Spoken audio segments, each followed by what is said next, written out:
허지 뉴스를 골라 과학 기자의 시선으로 분석하는 과학 본색 시간입니다. 네, 최소라 기자와 함께합니다. 어서 오세요. 네, 반갑습니다. 네, 오늘 어떤 이야기 나눠볼까요? 네, 세계에서 가장 유명한 난파선 바로 타이타니코인데요. 네. 이 타이타니코는 1912년에 이 승객 2천여 명을 태우고 이 대서양을 건너던 중에 빙산에 충돌해서 침몰을 했습니다. 예. 이 사고로 인해서 1,500여 명이 사망을 했는데요. 아직도 이 타이타니코는 대서양 한가운데 가라앉아 있습니다.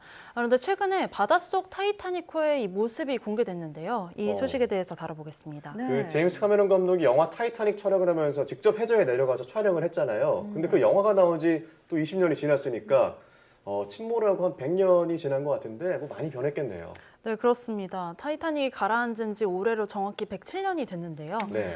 네, 이달 초에 유명한 탐험가가 이 첨단 장비를 가지고서 이 타이타니코를 선명하게 촬영해서 공개를 했습니다. 화면으로 예. 보시죠.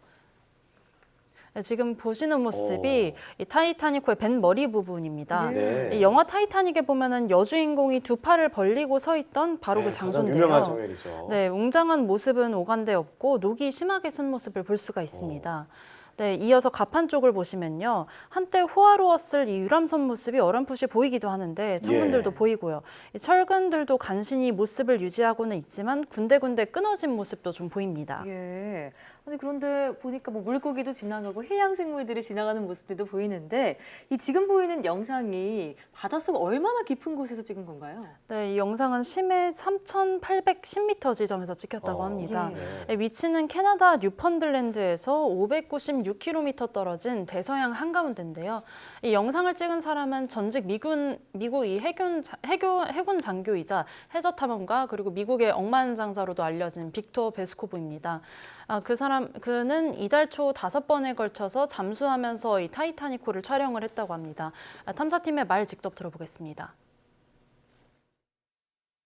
There was a very strong current and visibility was quite poor. There was so much particulate matter that was just in the water. And we have relatively small viewports because it's a full ocean depth submersible.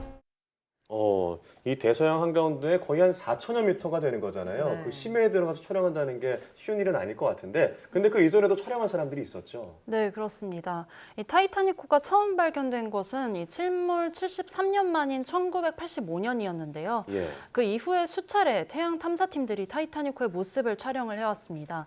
이번 빅터 베스코브의 탐험 이전에는요, 14년 전에가 가장 최근 사진이었는데요. 네. 그때 영상도 함께 보시죠. 예.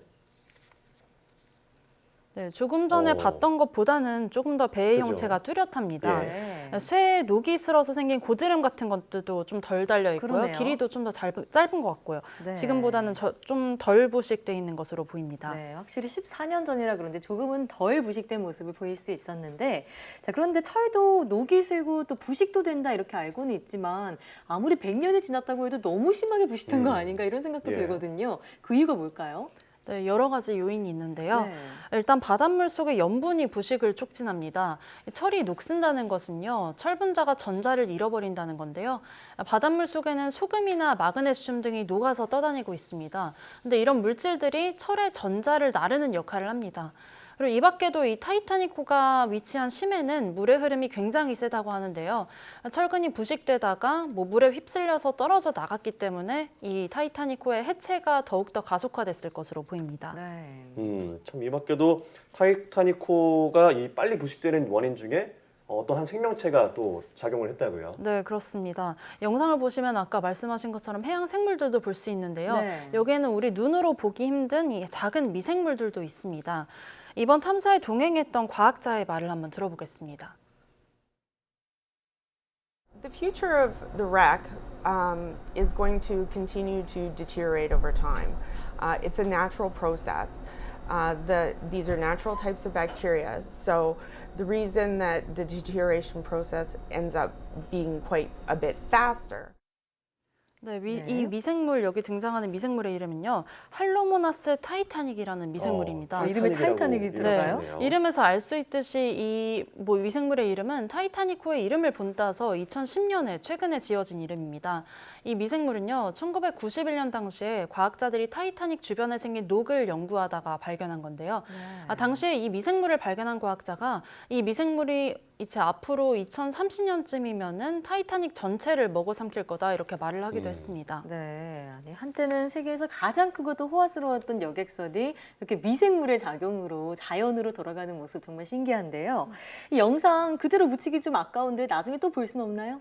네, 이번에 촬영된 영상은 다큐멘터리로 제작이 될 거라고 하는데요. 네. 이 탐사 때는요, 이 선체 모습을 초고화질 영상으로 담았고요. 또 게다가 증강현실과 가상현실 장비로 이 타이타닉호 잔해를 3차원 영상으로 기록했다고 하니까요. 네. 앞으로 더 공개될 것으로 보입니다. 네, 참 이 타이타닉만 생각하면 영화 생각이 나서 좀 마음이 좀 슬퍼지기도 하는데요. 네. 자, 또 어떤 영상이 공개될지 지켜봐야겠습니다.